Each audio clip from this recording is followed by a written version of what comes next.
Chapter 1 For the Greater Good. Saturday. Here's something you should know about me. I'm a terrible daughter. For the thousandth time, Chloe, you are not a terrible daughter. My best friend Raina groans on the other end of the phone. We've talked about this. Remember? What did we say? I lie back on my bed and stare at a poster of Avery Johnson on my ceiling. It's a still of him as Prince Siegfried in Swan Lake. He's wearing white tights and a white tunic with gold and silver trimming. His brown skin is shiny with sweat. His knees are bent and his arms are outstretched, waiting for Odette, the beautiful white swan, to waltz toward him. I've spent countless nights staring at this poster, dreaming that it was me he would twirl in his arms. And now that the opportunity to meet him is finally here, I'm lying on my bed, frozen, because I'm terrified to lie to my mom. Chloe, Raina prods, what did we say? I sigh. We said that the plan is for the greater good. Right, so put your mom on the phone. I'll pretend to be my mom, and I'll tell her you're staying at my house for the weekend like we planned. You'll go to your audition, and she'll never know the difference. I roll over and cover my face with my pillow. But what if it doesn't work? Raina gasps. Are you seriously doubting my natural-born thespian talent? I don't mean that, I say.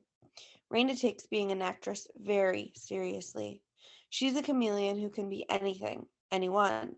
I've witnessed her imitate her mom's Dominican accent more times than I can count, so I have no doubt she'll be convincing. I mean, what if we're lying to her for no reason? What if I get to the audition and I freeze up, or I get lost on the highway, or I forget to put on deodorant and my armpits stink every time I lift my arms, or Chloe. Raina's voice cuts through my downward spiral. Put your mom on the phone, or you can kiss your dreams of being a professional ballerina goodbye. That makes me jerk out of bed. Hold on. I walk to my mom's room and take a deep breath before I open her door. I never lie to her. Ever. I've never had a reason to. I'm a girl who goes to school, goes to dance class, has only one best friend, and watches YouTube clips of ballet performances from the 1970s for fun. I don't even have a curfew because I never go anywhere. I especially never drive alone to another state for a dance audition without telling my mom. This is a mistake, the worst idea I've ever had. In the dictionary, you will see my photograph right next to the word idiotic because, hey baby, Mom says, opening her bedroom door. Do you have Raina's mom on the phone? Yes. My voice is high pitched, like I just sucked helium out of a balloon. Okay. She looks at the phone in my hand, waiting. Quickly, before I can change my mind, I place it in her palm. Hello? Mom says, as she presses the phone to her ear. Yes. Hi, Camila. I'm doing well. How are you? I let out a shaky breath. Mom walks toward her bed, and I follow her, stepping around the open suitcase and clothes strewn across her floor.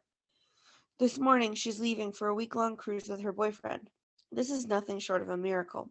The only time Mom ever leaves New Jersey is when she's taking me to ballet class in Philadelphia. I sit on the edge of her bed as she crouches down to throw more clothes into her suitcase.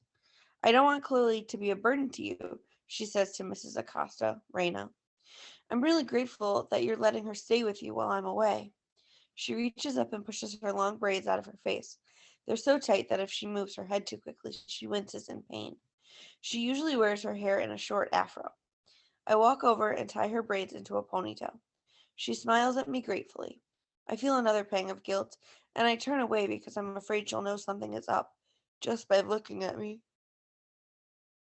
It's April, and this week is spring break. Mom thinks I'll be spending it around the corner at Raina's house. Raina is actually spending the week working at a kids' theater day camp, and today I'm really auditioning for a spot with Avery Johnson's Ballet Conservatory, a pre-professional dance school for teens. I'll spend the rest of the week at home, most likely replaying the audition over and over in my mind. Although the audition is in Washington, D.C., the conservatory is in New York City, a city that Mom would never let me live in by myself. To be honest, I don't think she'll ever let me live anywhere alone, no matter how old I get. I don't want to lie to her, but I have to. Last month, Miss Dana, my ballet teacher at the Philadelphia Center for Dance, pulled me aside and showed me the conservatory's audition schedule. You need to be there, Chloe, she said, pointing to the New York City audition date. She leaned forward to lower her voice. If you do well, there's a chance they'll offer you an apprenticeship with the company. Me, Chloe Pierce, a 17-year-old black girl living in the middle of nowhere, New Jersey, could spend all of senior year in New York City learning from Avery Johnson, the youngest black dancer to start his own ballet company and now his own conservatory. And afterward, if I was offered an apprenticeship with the company, I'd be one step closer to becoming a professional. And thanks to a few generous donors, the conservatory is offering scholarships to everyone accepted in its first year, Miss Dana continued. Your mom won't have to pay a cent. You should take this chance, Chloe. I looked down at the scar on my left ankle and felt doubtful.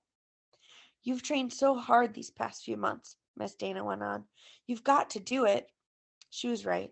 There was no way I would pass up auditioning for Avery Johnson. It's too bad Mom wasn't on the same page. She wasn't excited about the audition. Instead, she tried her best to conceal a horrified expression when Miss Dana spoke to her after class.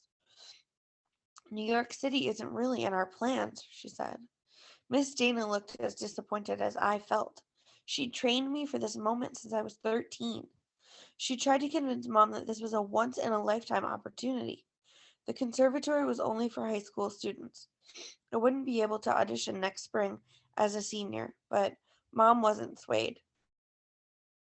I'd really appreciate it if you could help Chloe look into some college dance programs, she said.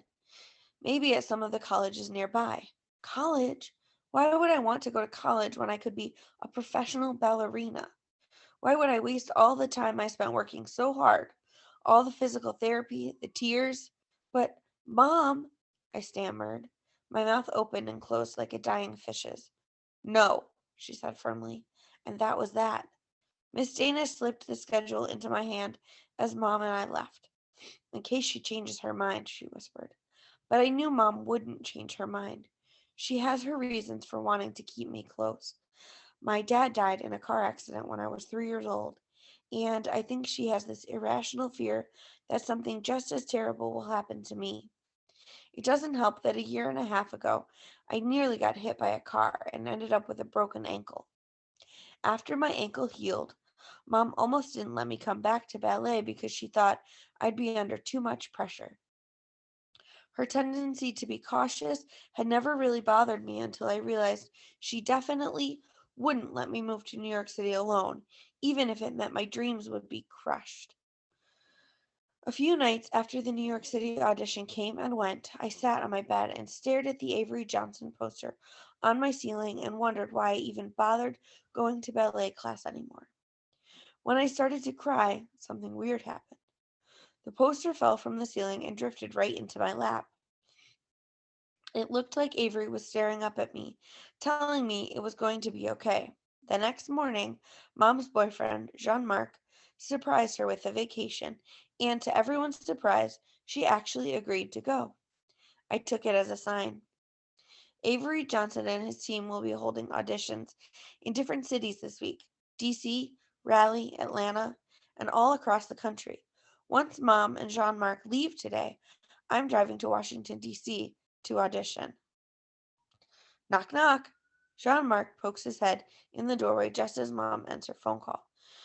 He crosses the room in 3 strides and scoops Mom up in his big arms. Are you ready for vacation? Yes. Mom giggles as he sets her down. Like always, I am struck by how much younger and carefree she seems whenever Jean-Marc is around. She's dated other people here and there since my dad died, but she's been with Jean-Marc the longest. Jean-Marc turns his attention to me, and as he walks closer, I realize that his t-shirt is decorated with small coconut trees. Someone's feeling festive, I say. Don't be jealous. He plops down on the edge of the bed next to me, and it creaks under his weight. Jean-Marc is huge, almost 3 times my size. I'm not even kidding. He was a bodybuilder when he lived in Haiti, but he stopped once he moved here. Like Mom, he's an emergency room nurse, and he's one of the gentlest people I've ever met. He's the type of person who gets excited when he enters contests to win a brand new sports car or vacations to Tahiti. He's probably entered and lost thousands of contests. It's like a hobby. But that changed a couple weeks ago when he won 2 free tickets to a cruise in the Caribbean. Part of me thinks this is the only reason Mom decided to go. Right now, she's pacing around the room, muttering to herself. She pauses and bites her lip, something she does when she is nervous. Jean-Marc sighs and walks over to zip up her suitcase. Carol, we need to go. If we don't leave now, we'll miss our flight. The meter is running. And I'll be late to my audition because I can't leave until you're gone. Okay, Mom says. She grabs her Bible from her bedside table and drops it inside her suitcase. Jean-Marc reaches for the suitcase, but Mom swats his hand away. Just let me check one more time to make sure I have everything. He reaches again, and this time he grabs it and lifts the suitcase high out of her reach. No, no, no, he says. I'm not spending all of my vacation money on the taxi before he's even taken us to the airport. We actually have to make it to Florida in order to get on the cruise ship. He leaves the room, and seconds later, his big feet pound down the stairs. Mom stares at her doorway, then looks at me. Her lips slowly shift into a frown. I don't know about this, baby, she says. My stomach drops. Know about what? I can't leave you here alone. I'm not comfortable with it. She rubs a hand over her face and looks around her room. Maybe we can wait until summer, when I have enough money to bring you with us. She stares at a spot on the wall, still frowning. Yes, that's what I'll do. This is silly, leaving you here for a week. No! I jump up, and Mom startles. You have to go. When's the last time you went on vacation? She waves me off. I can always plan another vacation. She heads for the stairs. I have to do something to stop her, to change her mind. I grab her shoulders and turn her to face me. If you don't go, I'll blame myself. Jean-Marc is so excited about this trip. You know he's never won anything before. If you don't go, you'll break his heart, and I'll have to live with the fact that it was because of me. She blinks. I'm definitely laying the dramatics on thick right now, but I have to do what I have to do. I'll be fine, I continue. I've stayed at Raina's plenty of times. Her parents will take care of me. Mrs. Acosta said so herself. Mom sighs. I know, but I'll still be worried about you. I know how you get with your nightmares. I don't want you to have dreams about something bad happening to me every night.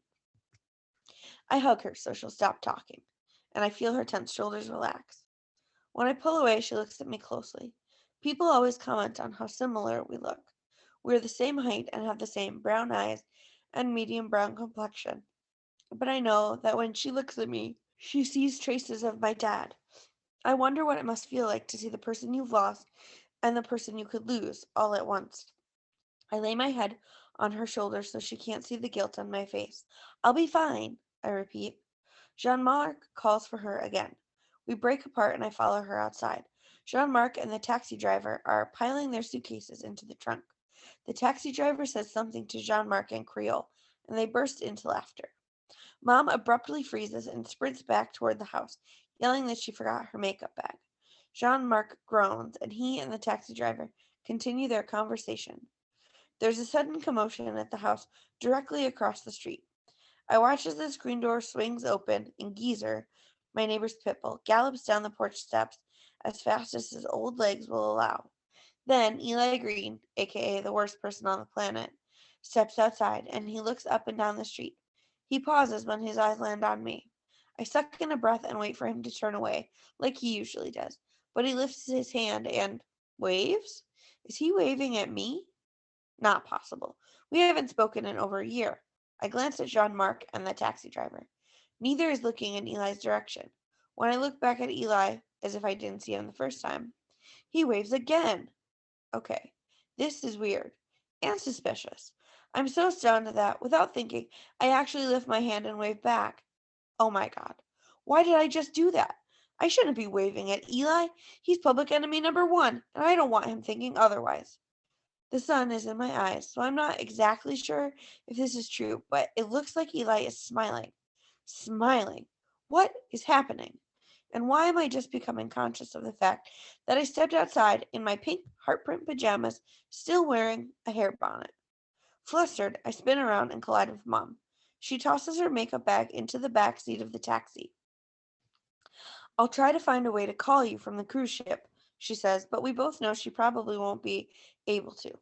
Apparently, getting Wi-Fi on cruises is really expensive, and Mom and Jean-Marc don't plan on spending any unnecessary money during this free vacation. She stands there, uncertainty clouding her features. For a moment, I'm afraid she's going to try to cancel the trip again. And if anything goes wrong at the Acostas, Miss Linda doesn't mind if you stay with her. Our flight lands Sunday evening, so we'll be back in time for Easter dinner. She goes through all the emergency and safety protocols. If Miss Linda doesn't answer, I should call her coworker Eileen. Watch my surroundings. Always carry a little bit of cash. Don't just rely on my debit card. If someone tries to rob me, throw my purse and run. I've heard this speech so many times I can recite it word for word. Don't throw any wild parties while we're gone, Jean-Marc says, winking and giving me a hug goodbye. I smile. I promise I won't. You guys go ahead. You'll miss your flight. Please take care of yourself, Mom says. She hugs me again and climbs into the back seat. Jean-Marc slides in next to her. They lean out of the window and wave as they drive away. Mom still looks worried. I wave back until they turn the corner and I can't see them anymore. Against my better judgment, I glance across the street. Eli is still there, pacing back and forth with his phone pressed to his ear. I don't have time to wonder why he smiled at me, or to wonder about him at all. I turn around and race back into the house. DC is 3 hours away, and I have to be there by 2 p.m.